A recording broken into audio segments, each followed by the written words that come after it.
My name's Britt Good. I am excited to be here. I want to say thank you so much for watching, and thank you, Dan, for having me and being a badass, And just wanted to send my love to all of you.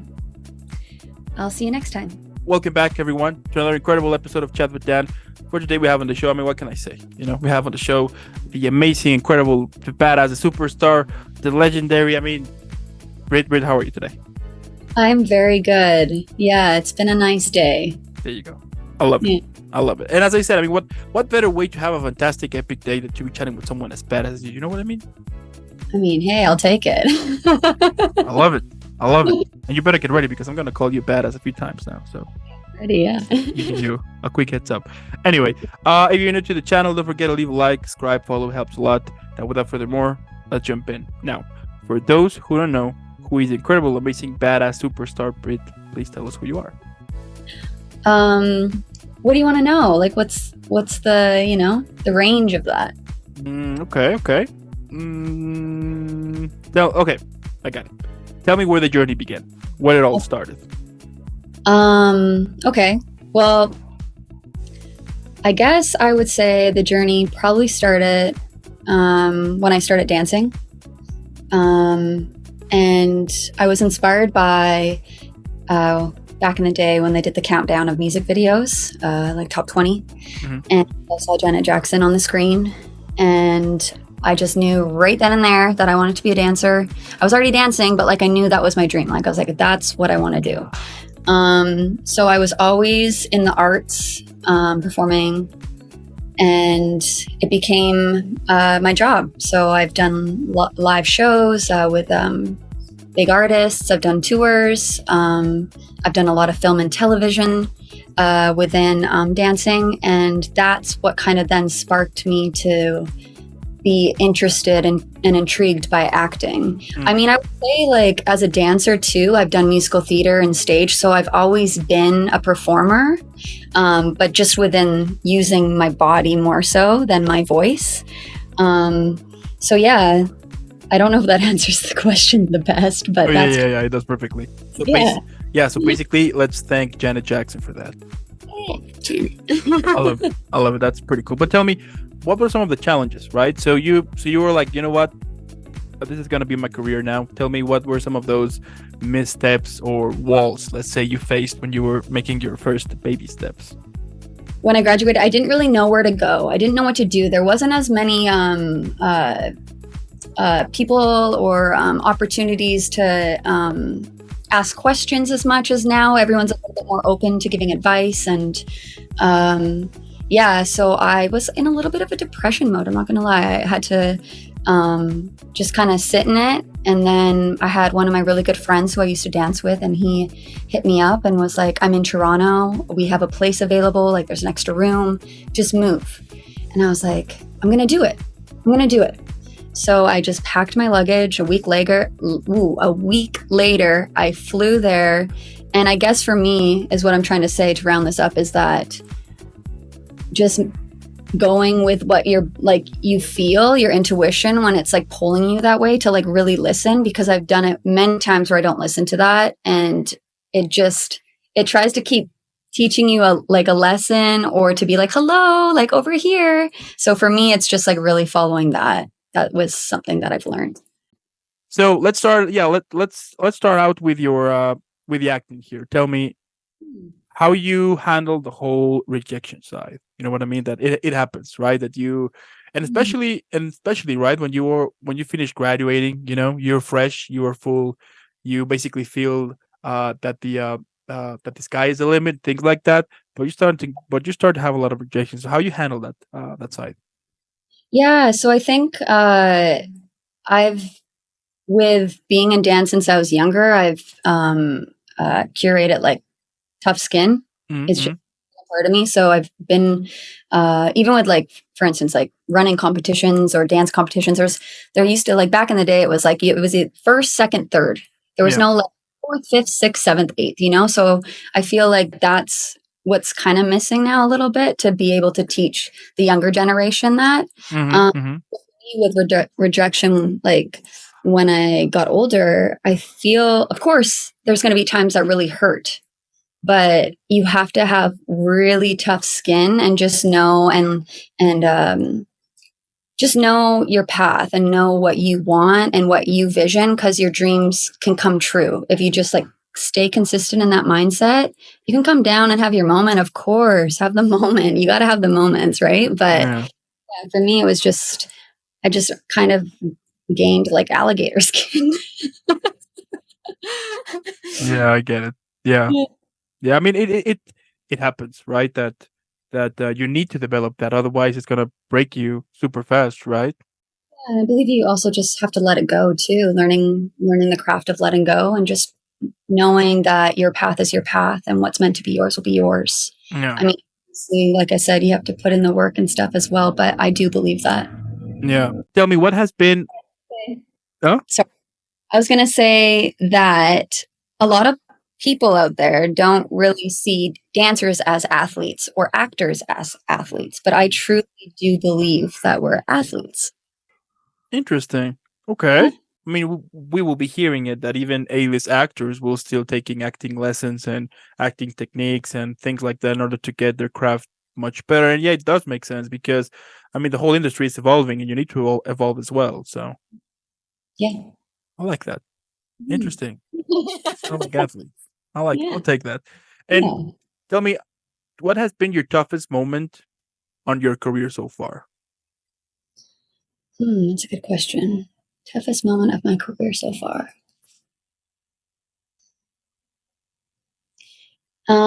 In terms of personal like stuff, or more towards the craft of all that. Trying to think what a good moment would be, like a big shift or something. You know what? I think what was really hard for me was I lived in LA. I had my O1 visa as a dancer. Oh, Um, okay. and that was all has always been my dream. Always, always. And when I was there in the midst of it, yeah, it wasn't fitting. Something wasn't feeling good. So I decided to take the risk and follow that and move back to Vancouver. Mm, And, but that's where my passion and when I started going full force with acting was. So I think it all happened for a very specific reason. But mm, at the time, it was a really hard choice to make for me, yeah. because the dream is just right there. And I'm literally in the city of the, where I want to do my dancing career. But yeah, I'm still dancing, of course. Like I'm still a big part of my life, still doing that. But yeah, I guess the shift in that was really hard for me. And now that you mentioned that you went to LA, tell me how overwhelming was the first couple of months when you took that that shift from Canada go to LA. I mean, I think it was harder on me because I was going through like a big heartbreak then, and that was like my first big heartbreak. Oh, So okay. yeah, I think Hmm, emotionally, like I was broken and mentally. So I kind of lost myself in LA a little bit, like my okay. confidence, I should say. So I feel because of that, it wasn't as easy. Yeah, I bet. I can understand how challenging it can be for moving to like another country.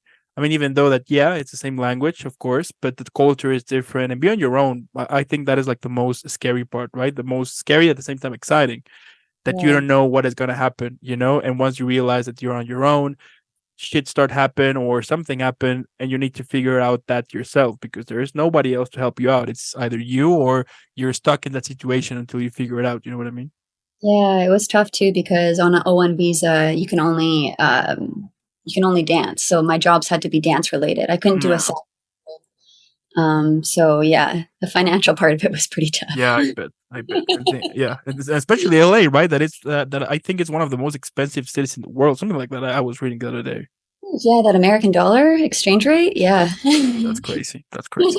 But focusing a little bit on your dancing now, tell me like, how the whole preparation goes. I mean, I can understand how physical and mentally exhausting might be but tell me, like, do you have a specific, yeah, like a specific ritual or or back then you were doing something to kind of set your mind into start dancing, or like what was your thing back then? Let's say. Like before I would do a performance Yeah. or Mm-hmm. preparation for that. Yep. Uh, in terms of like a specific project or just in general? General. Yeah, let's go general. Well, um,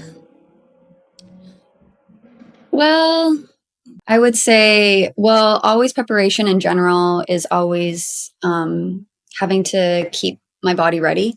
Yeah. So I have to do, I don't even have to, it's just a part of who I am. Like, Mm. I love to work out, I have to stay strong. Mentally, like yoga class is really nice. I'm trying to get into meditation now, so I can't even say that was a part of my ritual, but that I know is good for mental stuff to Yeah. prepare to have like moments. But using breath is big for me. Mm. Breaths and stuff, and just kind of staying in yourself for a minute. But yeah, to jump, I'm just like been doing it for so long that I feel like I'm always pretty ready to just jump in and go and just have a good time, bring in a good attitude. Yeah. Um, be ready to be quick on my feet and make changes when needed. Yeah, I think I've been training my whole life for it. So yeah, I That guess, yeah. that's So, badass. like, Yeah. You were born for it. What can I say? There you yeah, go. That's I did incredible. all my training, and I mean, I still train and stuff, but like I put in the work to be able to be ready, for these kind of things. Yeah. That's like badass level 4. Just Yeah. ready from here. I love it. Now, let's say that one day I call you and I tell you that I want to become a dancer. Now, here's the thing. Yeah. I have seen, no, wait, I do have experience, but I mean, that was just one time anyway. But let's say, right, I'm in my 30s. Next week, I'm going to turn 31. So let's say Yeah. that I want to start dancing. What Yeah. advice would you give to me, or like, or like, what would you say would be kind of a good place for me to start, or to be like, you know what, let's be realistic, you can't do that anymore, or things like that. I would never tell anyone they can't do it. I think at any age, you can still do anything you want and put your mind to. If you have a passion for it and a fire for it, a desire for it, yeah, I'd just say jump in and go for it. I would give you, if you lived in Vancouver, I'd be Mm, like, go to Harbor Dance Center and start going into the intro classes because they have amazing teachers there. okay. Um, and it's amazing atmosphere to be a part of, to step into dancing. I would also be like, if you want to do a private, I can help you out. But, so yeah, that's all I would say. There you go. I'll take it into consideration. Yeah. Okay. If I ever want to become a pro dancer, I know who to call then. Yeah. Sounds like a plan. I love it.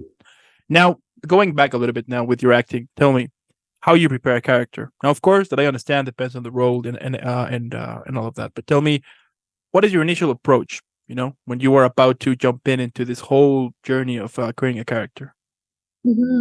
So, first things first, I'll read the breakdown and I'll do my research on IMDb of the producers, directors, and kind of get the tone of the film or project. And then from there, I'll read the script and I'll start breaking it down with the given circumstances with a sheet and questions I have from my teachers.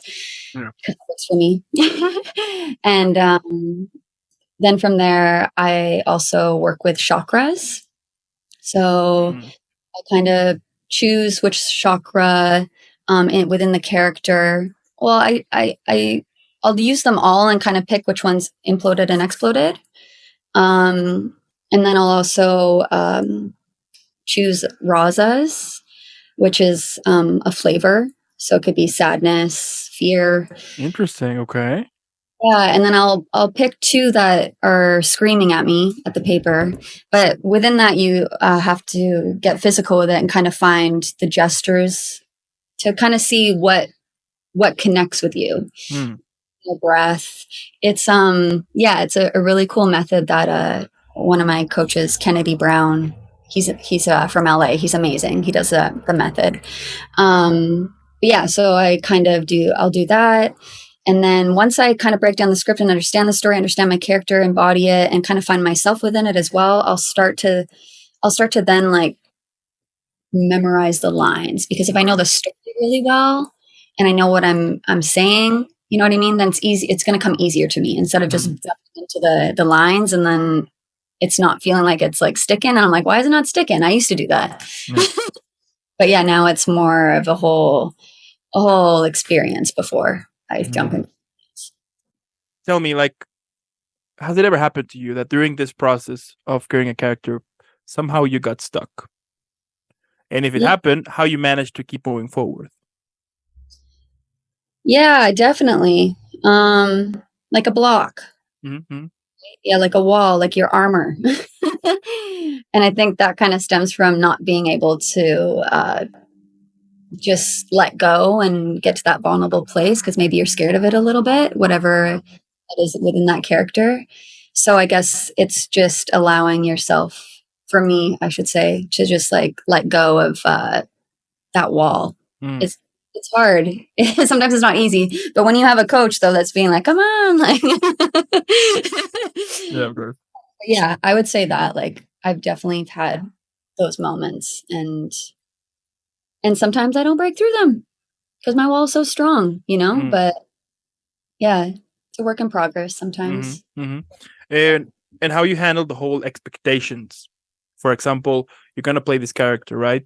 And the expectations are already there that people are gonna expect from that character something about it. So how you handle that side and not get nervous or not to get into stress of being able to create something that people Mhm. might expect and you want to make it as perfect Yeah. as possible, let's say. I think that comes from, for me, is just telling myself, like, just being okay to play, knowing Okay. that you know what I mean? Because I think from being free within that, you're gonna find magic.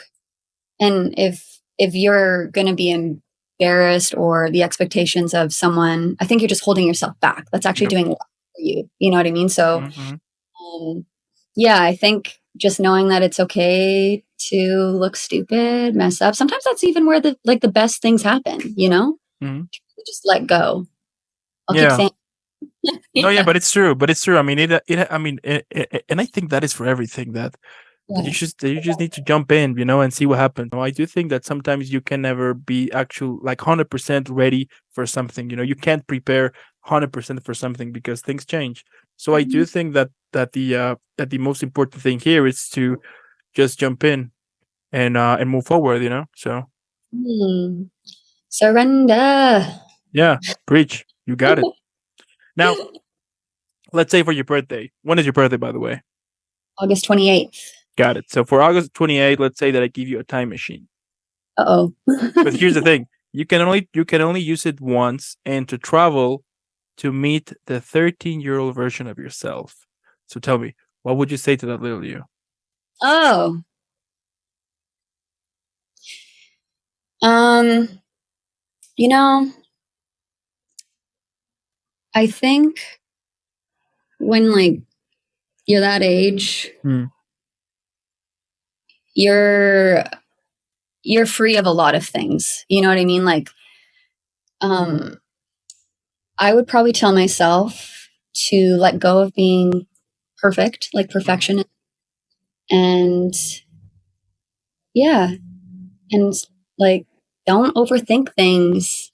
I am such an overthinker. Ugh. But I'm getting better. I'm training myself to let go of that. Love it. Yeah, but I think those two things would be major for me as a person. Yeah.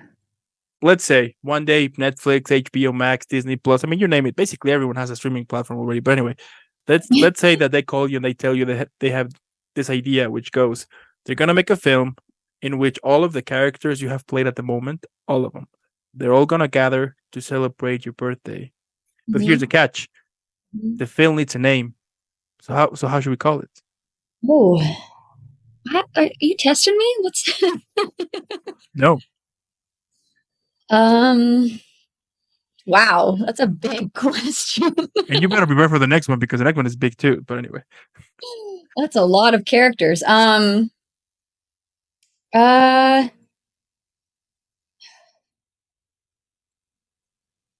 Ooh. take your time. Take your time.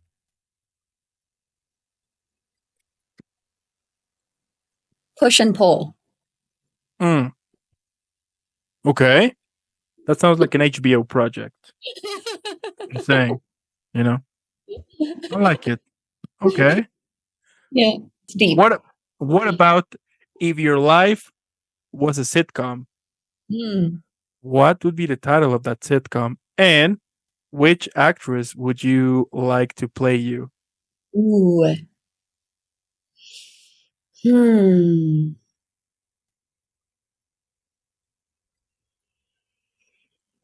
Hmm. Okay.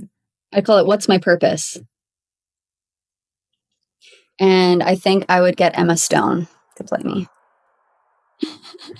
Another project from HBO. I love it. That's okay. Okay, I'll take it. Yeah, that sounds like something I will watch for sure. Who knows? A comedy, you know? What's my purpose? Yeah, but I mean, I do think that it happens to all of us that at some point we are thinking like, what if my life became a sitcom? Do I have material for a sitcom? You know? Oh my God. Yeah. I mean, with my family, I definitely would. Me personally, for sure. But yeah. Mhm. What What? motivates you? You know, we all have those days that we just want to quit. You know, it happens to all of us. So how you manage to stay focused and stay positive regarding of what's happening around your life? Being surrounded by good people, for sure. Making sure you have a good team around you. Yeah. I have some really good friends and family, so that's amazing to have their support. Um, I think having a healthy mindset, and working on your inner self just as much as your outer self. I think that's a big one. But also, what can motivate me if, it's kind of weird, but I get like to myself where I go, okay, one, I'm learning that rest is just as important. So, Yeah. yes, rest is important.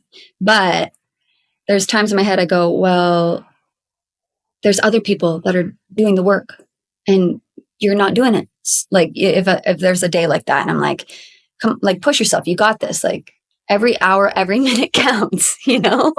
So you gotta play those like little tricks in your mind. That Mm-hmm. I find helps me sometimes in my own, like for myself with if I don't have other people around me to be like, come on, girl, let's, we got this. I'll play tricks with myself. Yeah, I'll take it. I'll take it. All right. I like it. I mean, as I said, I mean, it happens to all of us. It's inevitable.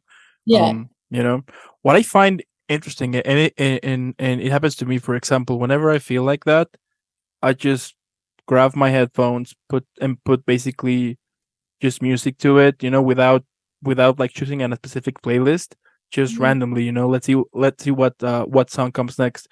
And most of the times I just feel motivated again. I'm like, okay, I'm back on track. But sometimes it happens that live is playing a sick game on me and would Yeah. put me even worse songs, and I'm like, okay, I feel even crappier now. But anyway, you know, it happens. But I get it. I mean, at the end, everyone has like their own style, and like the important thing is to realize that that thing is only temporary. You know, which is super hard, of course, for you to realize that if you feel like that, it's just part of it. You know, it's normal, because I do think that sometimes we tend to mistreat it, you know, or to be like, oh, I need to feel happy again. No, I mean, it's okay for you to feel depressed, sad here and there, but of course you need to make sure that you are back up again, and not to feel down and be in that area, because then it's go to depression and, you know, all of those problems here and there. Yeah, I definitely agree with that. It's just like really listening to what you need in those moments. Exactly. Yeah, and sleep is important too. I mean, uh, like the past month, because of the whole editing here with this platform and everything, I was getting like 3 or 4 hours of sleep, and I was feeling miserable. And this week, I was like, you know what? I need to sleep my 7 to 8 hours. And yeah, it actually feels much better now. Fresh ideas. You feel much better though. So yeah, sleep is important. I had a huge crash moment last weekend because I was just so go, go, go, go for so long. And my body, I had a day off completely, and my body said, "You have a day off? Like you're staying here. Like you have no energy." Yeah. And I literally, when I was walking, I was like, I just pictured myself like in the hospital, like walking down like the like a hallway, and then I was like picturing myself in like a film. I went there, and then I was like, I could play that. Yeah, totally. Just walking by with your tube and your serum going through your vein and be like, "What's up?" Things like that. I always like to like take note of those moments too, just to kind of like try to register and remember what I felt in those moments. You know Mm-hmm. Yeah. for acting. Now, my last question. Here we go. Uh-oh. If we could make, let's say, right, that HBO, because I want HBO to sponsor me at some point. But anyway, let's say HBO is gonna make a film about this episode we just did right now. Oh, yes. But here's the catch: Mhm. we need a name. So how should we call this episode?